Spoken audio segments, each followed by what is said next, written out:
Halo Halo friends, friends. aku Hana dan Aku Rifki. ya, kita lagi di Storm Coffee di Jalan Gerlia. Seneng banget aku bisa ketemu sama teman aku Rifki, salah satu konten kreator di Samarinda. Yeay. Sebenarnya aku cukup sering ngobrol sama Rifki, tapi selalu penasaran sama ide-ide yang kamu buat selama ini di konten gitu, ataupun perjalanan di balik kamu sekarang. Karena menariknya, aku tuh pernah dengar cerita dari Rifki ya, dia tuh pernah dapet di momen 2 digit gitu ya per bulan. Oh iya. Iya. Sebenarnya uang bukan segalanya ya, tapi Betul. kembali lagi kalau ini tuh bisa jadi penyemangat juga nih buat teman-teman yang mau buat konten secara serius. Serius, betul. Nah, Ki, apa kabar? Alhamdulillah baik. Hana gimana kabarnya? Alhamdulillah baik. Meskipun kita sama-sama bindeng ya. Tapi Lagi nggak musim pancaroba nih. betul, kadang hujan, kadang panas di Samarinda. Berubah-berubah. Nah, kesibukan Rifki sekarang itu apa? Di rumah ngonten, visit-visit gitu sih setiap hari. Di rumah, konten, visit-visit setiap hari. Kedengarannya sih terlihat gampang dan enak ya Iya. jalaninnya. Nah, kalau Rifki tuh akan sulit nggak ngatur waktunya? Karena kan kalau kita ya ngomongin freelancer, itu masalahnya adalah waktu gitu. Betul. Kamu kesulitan nggak Ki awal-awal nih terjunnya? Kalau dibilang kesulitan sih kalau dibilang sulit sih enggak. Karena yang pertama kan namanya freelance ya. Jadi kita bisa atur sesuai dengan jadwal atau kegiatan bisa atur sesuai jadwal kita sendiri gitu. Kayak setiap hari kita mau ngapain atau hal yang mau kita lakuin hari ini apa aja gitu. Jadi kalau dibilang sulit sih enggak sih. Kalau dibilang sulit, alhamdulillah enggak gitu ya. Karena kita punya kemampuan untuk mengatur waktu sendiri akhirnya gitu ya. Enggak 9 to 5 gitu. Betul. Nah, awal mulanya kamu membuat konten ini tuh sekedar iseng kah? Kan kadang ada orang ya yang suka ngevlog gitu. Atau kamu sebenarnya karena kebutuhan dan tuntutan cuan gitu? Nah, jadi waktu itu ceritanya kan masih kuliah, terus juga sibuknya cuma kuliah, terus pulang kuliah tuh kerja. Dulu sempat kerja di salah satu kafe gitu, terus lanjut dari kafe itu ada satu lowongan jadi copywriter. Tapi aku belum tahu itu apa itu copywriter karena jadi waktu itu aku belum ngerti apa itu copywriter. Jadi aku cari tahu di Google, terus akhirnya aku coba tuh untuk masukin lowongan kerja itu. Jadi aku ngelamar di situ di salah satu sosial media agensi yang ada di Samarinda. Nah, jadi udah masuk ke situ, terus seminggu kemudian dapat email untuk interview. Nah, sebenarnya aku memang kayak bener-bener belum paham banget kan. Aku kira kayak dari awal aku ngajuin CV ku tuh kayak nggak diterima.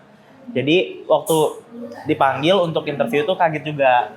Oke. Akhirnya malam itu putusin untuk pergi ke Gramedia. Oke, ke Ke Gramedia. Gramedia. Jadi malam itu ke Gramedia, terus beli buku tentang copywriter. Nah, jadi aku baru baca malam itu, bukunya nggak terlalu tebal sih, cuma ada sekitar 59 halaman kalau nggak salah. 59. Nah, jadi dari situ belajar, terus besoknya interview, dan nggak ada kabar selama 1 bulan. Nah, jadi udah kayak pupus. Lama banget sih kayaknya. Jadi udah kayak harapannya. pupus, kirain kayak nggak bakal diterima gitu loh. Dan ternyata emang nggak diterima. Oh, sedih banget. Gitu. Itu agensi di sini Iya, gitu ya? agensi di sini. Oh. Cuman waktu itu sebulan kemudian baru dihubungin. Dihubungin untuk kamu bisa nggak kalau mulai besok kerja bareng sama kita gitu.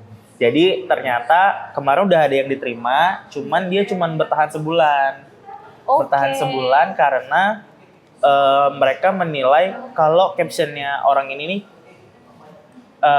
kayak monoton gitu Nakana. Jadi nggak ada eksplorasinya gitu. Nah, jadi aku baru masuk belajar waktu itu langsung dapat posisi junior copywriter. Tuh, jadi masih setiap kali jadi tugasnya cuman bikin caption. Jadi tugas aku tuh upload Instagram, terus bikin captionnya gitu. Nah, udah habis itu kelar dari situ dapat kerjaannya itu nggak yang aku harus berangkat kantor gitu, nggak, jadi freelance. Jadi bisa dikerjain di mana aja selama yang penting aku sesuai uploadnya dengan tanggal atau jam posting gitu. Oke, jadi awalnya copywriter di sebuah agensi. Karena agensinya ini adalah media sosial begitu ya, sehingga kamu tertarik di dunia media sosial, Ki ya? Nah, ternyata di dalam agensi itu ada banyak banget konten kreator foodies. Oh. Ya, jadi ada beberapa konten kreator foodies yang mereka tuh jadi satu di agensi itu, terus mereka tuh suka konten makanan. Nah, waktu itu kan kayak kita kan kerjasamanya sama coffee shop, restoran gitu kan. Jadi ada produk-produknya nih. Terus kayak mereka tuh sering kontenin makanan-makanan itu. Nah, aku jadi kayak penasaran gitu di situ. Oh, awal mulanya itu. Ya, penasaran. Terus kayak kok seru ya, maksudnya kayak bikin konten tentang makanan, review-review gitu kan. Akhirnya aku follow Instagram mereka juga kan. Tadinya cuma taunya ya yang akun-akun besar di Samarinda aja. Tapi setelah itu aku kayak baru tahu ternyata akun foodies itu banyak banget di Samarinda. Tapi pada saat itu kamu hanya sebagai copywriter atau juga videographer gitu, Ki, nge-video makanan? Videographer belum.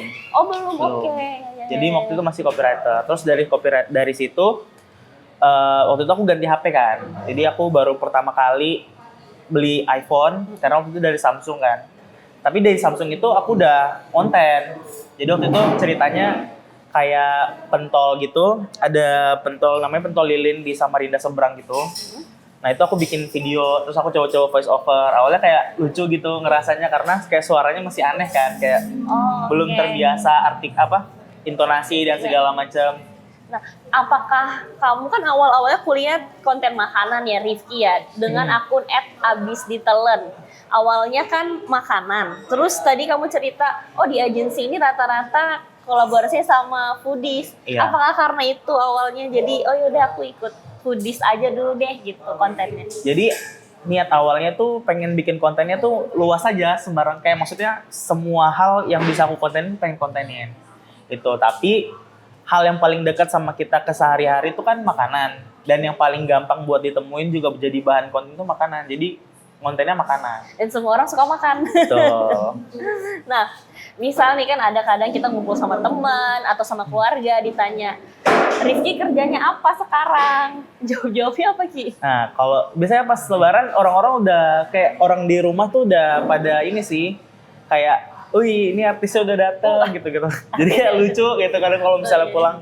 Ini selebgramnya udah dateng gitu. Jadi nggak pernah sih kalau ditanyain kerjaannya apa gitu. Oke, jadi Kayak mereka udah tahu. alhamdulillah ya, maksudnya dari lingkungan sekitar itu mendukung. Ya, suportif lah. Karena kadang kan kalau orang freelance gitu pasti dianggapnya, ah nggak punya kerjaan nih, ah pengangguran nih gitu. Padahal itu juga pekerjaan. Iya, betul-betul.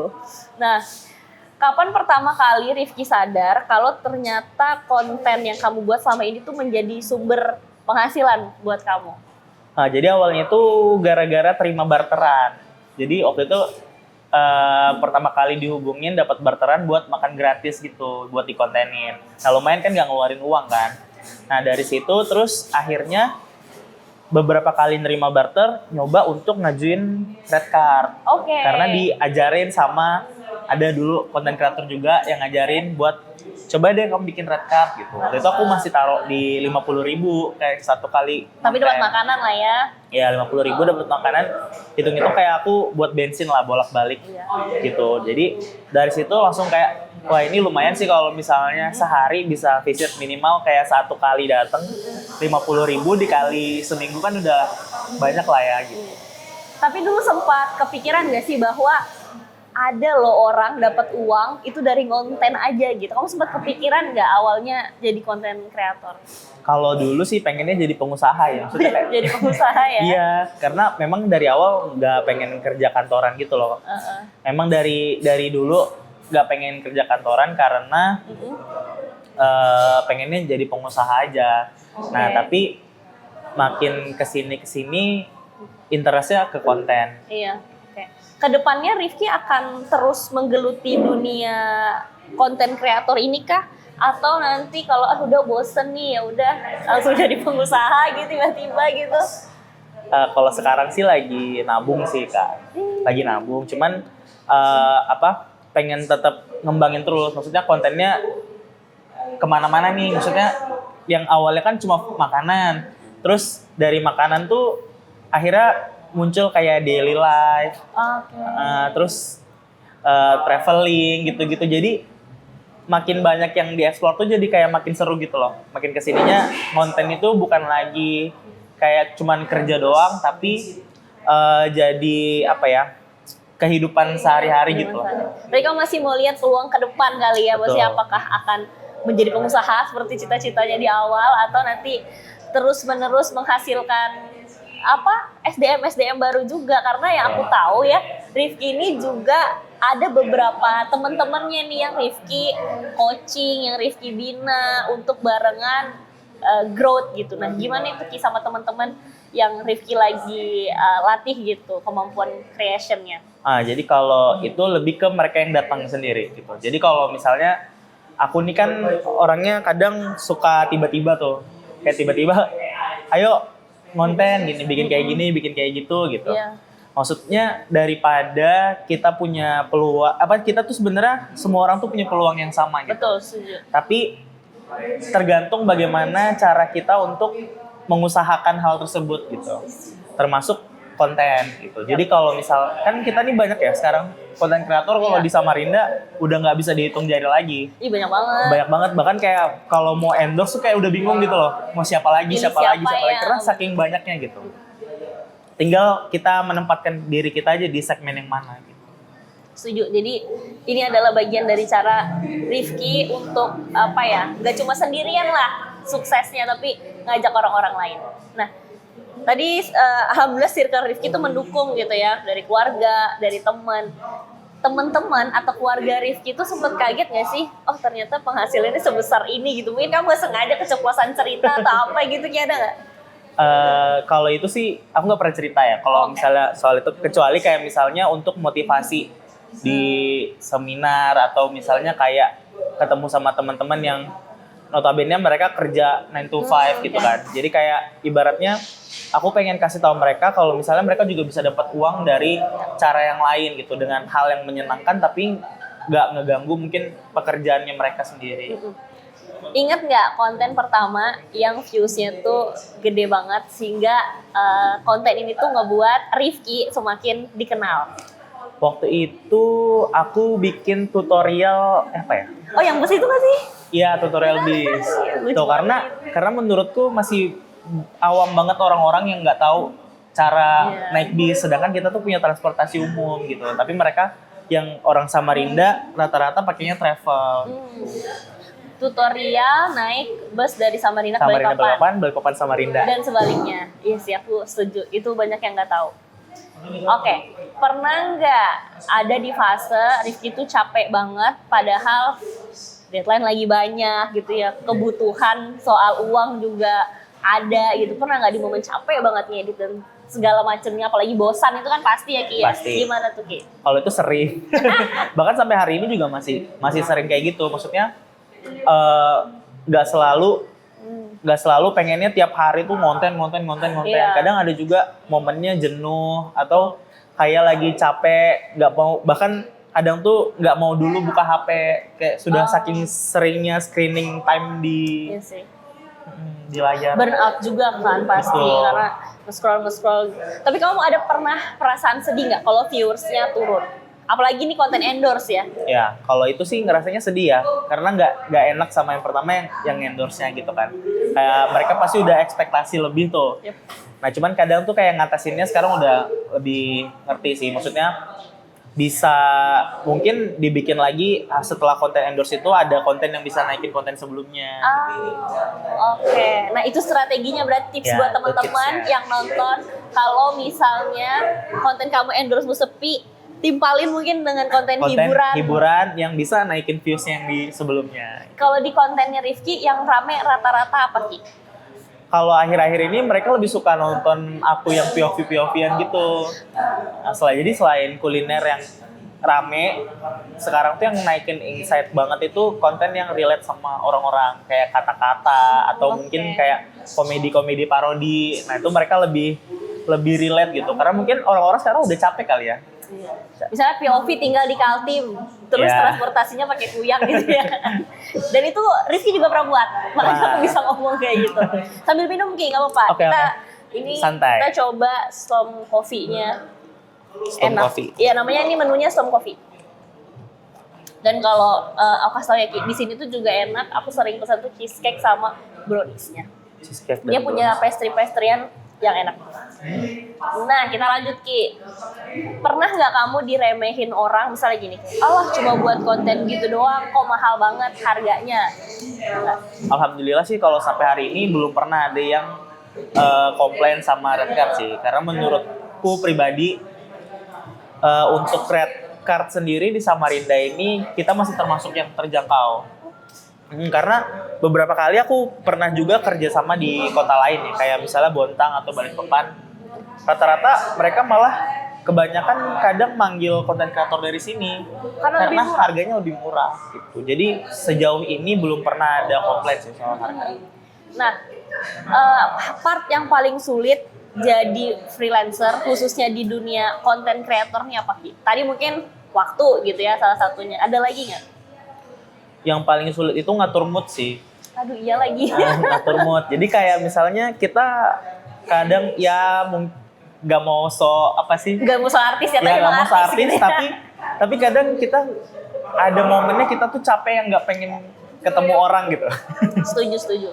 Jadi di situ kita harus ngatur mood supaya tetap baik atau kayak kelihatan kita tuh lagi fun gitu loh hari ini. Iya. Gitu. Meskipun sebenarnya Capek. kurang tidur ya Ki ya. Betul. Terus juga deadline, revisi lagi. Kadang kan numpuk juga ya pasti ya antara deadline satu Dengan sama yang lain. deadline lainnya gitu. Kamu punya tim nggak? Nggak ada, aku masih sendiri. Keren banget. Termasuk Balas endorsean juga masih sendiri. wow. Ada nggak satu brand, nggak usah sebut brand deh ya. Ada nggak satu project yang kamu tuh bangga banget pernah ngelakuin project itu? Entah sama brand atau kamu ngelakuin movement sendiri. Kalau itu ada. Apa tuh? Waktu itu lebih ke ini sih, ke tokoh sih. Oke. Jadi waktu itu ini juga Kak Han yang kenali Oh, oke. orangnya gitu. Ini boleh disebut.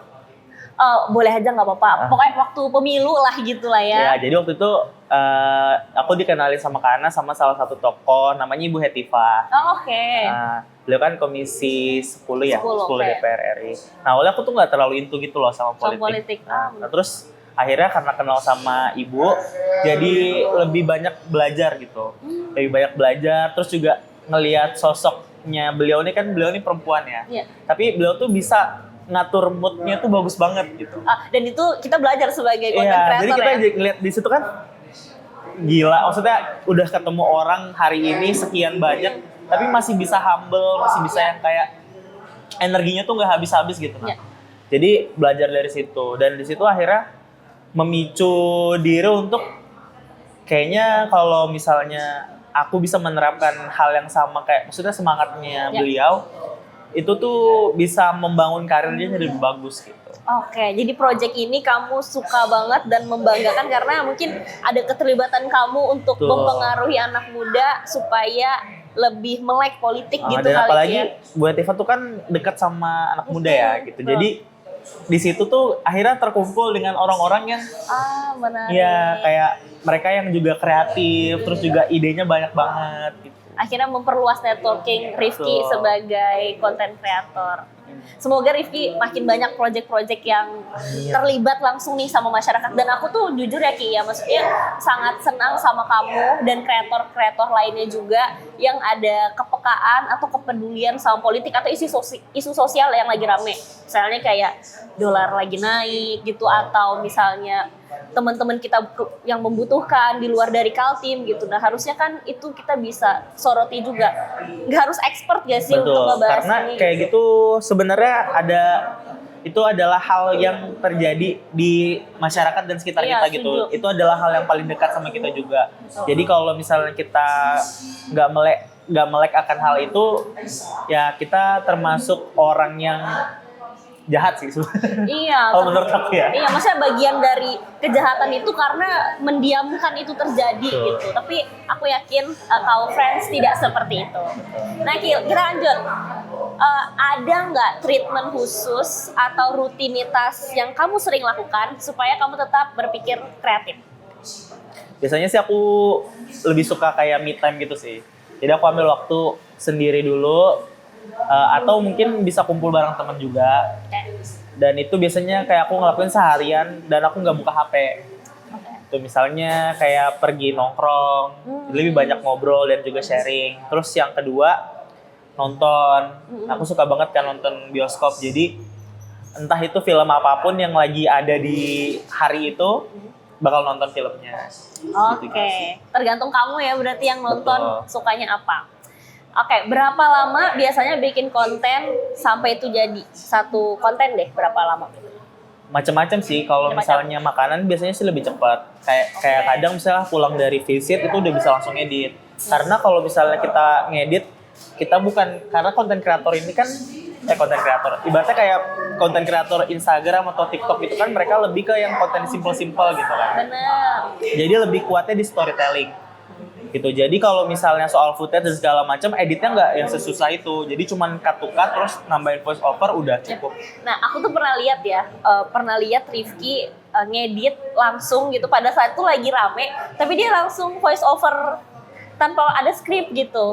Nah, itu gimana Ki? Kamu masih bisa dikala banyak noise gitu ya, tapi kamu tetap bisa voice over dan langsung ngedit dengan cepet gitu. Ada tips nggak untuk teman-teman supaya bisa segercep dia ngeditnya gitu? Nah, kalau aku sih lebih ke kayak momen itu kan otak kita masih seger ya. Jadi segala hal yang kita lakuin itu kita ingatannya masih bener-bener yang di situ gitu. Jadi untuk mengerjakan itu tuh langsung di tempat lebih mudah dibandingkan kayak kita udah pulang. Karena kalau udah pulang kita pasti udah yang pengennya tidur atau kita pengennya ngelakuin aktivitas lain. Jadi akhirnya nggak fokus ke konten yang sebelumnya.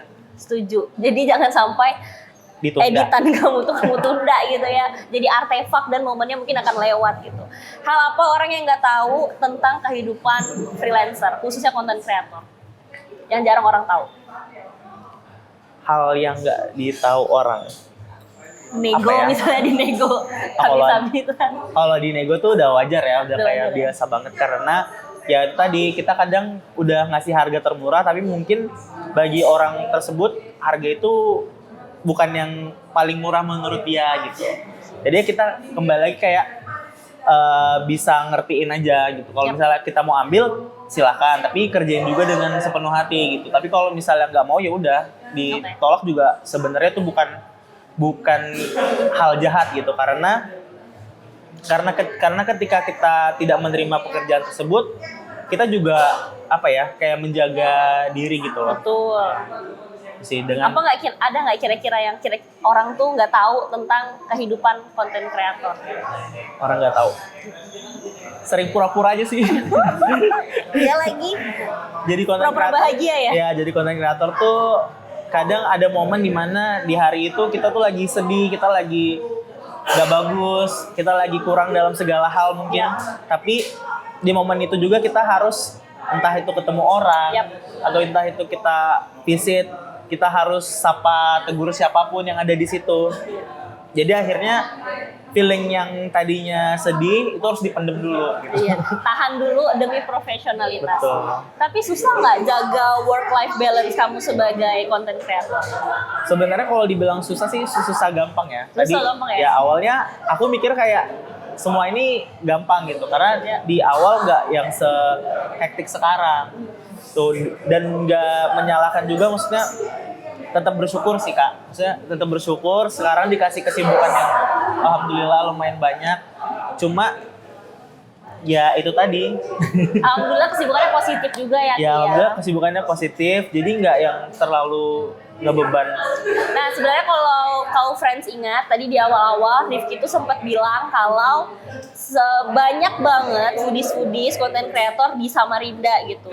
Bahkan brand-brand atau agensi juga bingung nih mau milih yang mana. Betul. Nah yang aku pengen tanyakan sama Rifki, apa sih yang membuat kita beda nih dari konten kreator satu sama konten kreator lainnya sehingga kita memenangkan hati klien gitu Ki?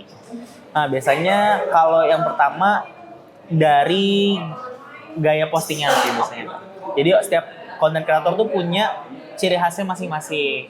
Tuh ada niche-nya sendiri-sendiri gitu. Ada dan bahkan kayak menurut aku beberapa konten kreator tuh sudah punya pasarnya sendiri-sendiri. Ada yang anak muda, ada yang bapak-bapak, ibu-ibu, ada juga yang pasarnya memang merata ke semuanya juga. Tadi boleh Berarti niche, gaya postingan gitu ya? needs, gaya postingan, terus juga apa ya, cara kita menyampaikan sesuatu gitu. Menurut aku beda-beda. Jadi kadang kalau misalnya kita bisa perhatiin Oke. satu orang yang misalnya ada satu tempat atau satu usaha yang baru buka gitu. Terus ada 3 atau 4 konten kreator yang datang. Pasti mereka punya pembawaannya sendiri-sendiri gitu.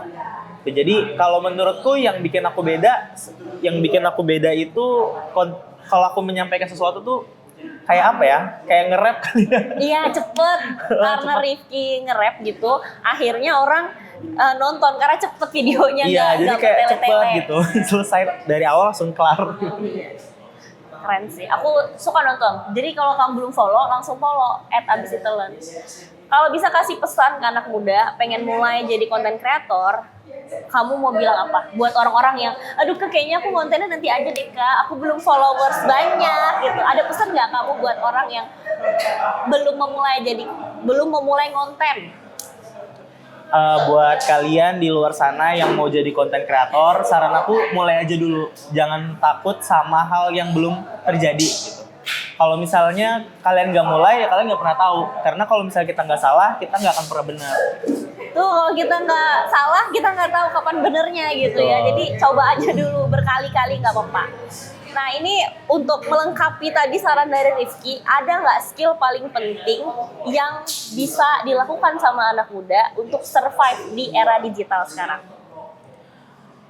Kalau kita bicara soal survive di era digital zaman sekarang tuh, yang pertama jangan pernah bosan buat update sesuatu gitu. Jadi kalau bukan berarti kita nih kepo akan semua hal ya, tapi memang dunia kita ini sekarang berjalannya cepet banget. Entah itu tren, entah itu apapun itu. Maksudnya kayak hari ini trennya begini, besok trennya udah ganti lagi. Nah kalau kita nggak ngikutin hal itu, kita bakal ketinggalan. Oke. Nah ini supaya makin komplit, aku juga penasaran. Editan kamu tuh pakai apa aja? Mungkin kalau edit foto pakai apa? Kalau edit video pakai apa? Atau hal-hal lain yang mendukung kamu di dunia kreator ini apa aja tuh? Nah, kalau itu aku sekarang lebih suka kalau ngedit video di CapCut. Nah, CapCut-nya harus yang pro. Iya dong, jangan Ya, bajak. harus yang pro. Dan belinya jangan yang bajakan. Iya lagi. Karena menurutku kalau misalnya kita beli bajakan itu sebenarnya sayang, Kak. Iya. Karena kalau kita beli bajakan itu kadang dia tuh belum waktunya udah habis. Dan sering terkeluar. Benar. Jadi lebih baik kita ngeluarin uang yang agak sedikit lebih banyak, tapi kita bisa survive lebih panjang gitu. Tuh, terus kalau untuk foto, aku jarang sih kalau foto ya. Lebih ke kayak misalnya bikin animasi atau kayak gambar-gambar lucu gitu. Itu biasanya aku pakai Canva. Pakai Canva. Jadi cuman 2 alat itu aja sih. 2 alat itu aja. Tapi kalau untuk tips konten gitu ada nggak dari kamu? Misalnya, hook-nya harus menarik atau misalnya banyakin gimmick gitu, atau ada nggak dari kamu? Nah, kalau untuk konten sendiri, yang pertama tips dari aku jangan terlalu banyak bertele-telenya. Karena orang sekarang itu nggak suka hal yang panjang kali lebar gitu. Mereka lebih suka yang singkat dan padat gitu. Jadi kalau misalnya kita mau bikin konten yang formatnya Reels atau TikTok, lebih baik bikin konten yang memang udah to the point aja gitu. Oke. Jadi hook-nya lebih dibuat menarik. Apa yang mau disampaikan itu ditaruh dulu di depan, terus nanti bikin bridging-annya jangan terlalu panjang, masukin pesannya, terus udah bikin CTA-nya, call to action. Tuh, jangan bertele-tele. Tuh. Ingat nggak satu konten yang paling besar banget viewersnya berapa juta? Kalau Konten konten yang paling besar tuh konten foto sih sebenarnya paling gede. Iya. Itu Ingat nggak tebus- jangkauannya gitu berapa? berapa ya paling gede? Ada yang itu sampai 10 juta atau lebih? yang paling besar itu yang aku edit foto kuyang itu deh kayaknya. Oh iya, Itu 30 jutaan. sumpah 30 juta. Ki. 30 juta. Menurutmu karena apa nih? Foto kuyang, terus rame, mungkin dia ini ya, carousel gitu ya? Ki? Iya, carousel. Kenapa bisa rame? Menurut kamu ini juga pelajaran buat kau friends yang mau konten? Sebenarnya tuh lucu-lucuan aja sih, Kak. Jadi Oh, iya? kayak momennya lagi pas aja waktu itu lagi bahas, nggak ada bahas apa-apa sih, cuman kayak memang lagi momennya aja, maksudnya Lagi rame orang lucu, bahas terus ya. orang kayak mungkin relate, jadi akhirnya mereka share share, like, post. gitu. Oke. Ini 2 pertanyaan terakhir sebelum kita masuk ke sesi tanya cepat gitu ya. Pertanyaan selanjutnya, 3 kata yang menggambarkan hidup seorang freelancer versi kamu. 3 kata aja Ki. Misalnya capek, kedua tidur gitu atau apa. Seru, inovatif, terus update. Wih, seru, inovatif, dan update. Oke, pertanyaan terakhir. Oh ini kayak kuis ya jadinya ya. Kalau bukan jadi konten kreator, sekarang kamu profesinya apa? Jualan. Jualan? Iya, orang. Jualan apa? Jadi dulu waktu kuliah, aku tuh jualan dessert box gitu. Lucu banget. Jadi aku suka masak sebenarnya. Suka masak, terus waktu kuliah itu pernah jualan dessert box. Waktu itu dessert box Oreo. Dan itu laku banget. Kayak sehari aku bisa produksi 30 sampai 50 box buat dibawa ke kampus gitu-gitu. Jadi mungkin kalau misalnya aku nggak jadi content creator, aku pengen gelutin dunia masak sih. Seru banget masak. Jadi chef, nanti dia mau jadi pengusaha. Kita doakan aja ke depannya Rifki selain jadi kreator juga banyak cabang usaha-usaha lainnya juga. Ini kita jawab pertanyaan cepat aja Ki buat seru-seruan. Kerja di kafe atau kerja di rumah? Cafe. Kafe, oke. Reels atau TikTok? Reels. Reels. Konten estetik atau konten spontan? Spontan. Konten lucu atau konten insightful? Insightful. Oke. Edit sendiri atau hire editor? Edit sendiri. Edit sendiri karena masih sanggup ya.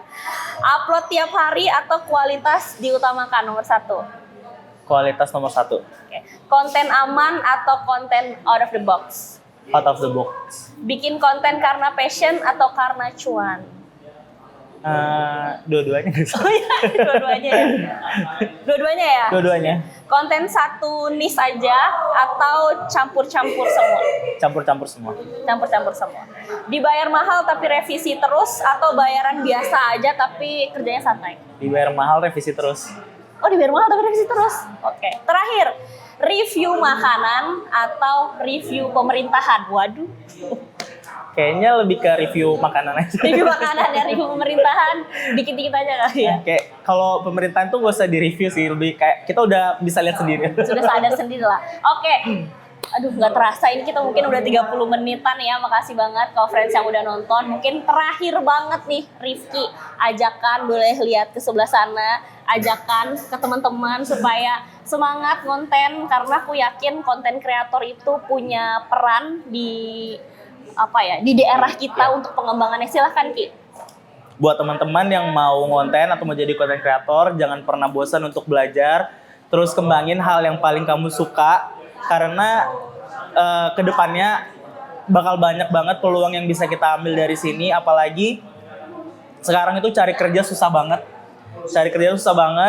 Jadi kalau ada yang lebih mudah dan lebih santai, terus kita bisa dapat uang lebih banyak, kenapa enggak? Kenapa enggak? Ada yang lebih santai, lebih mudah, lakukan gitu ya. Betul. Jadi jangan males-malesan teman-teman belajar. Rifki sangat terbuka ya kalau ada yang DM nanya tips and trick, dan Rifki juga cukup sering ke sekolah, ke kampus untuk berbagi. Jadi terus semangat teman-teman yang mau belajar jadi content creator. Terima kasih banyak, friends.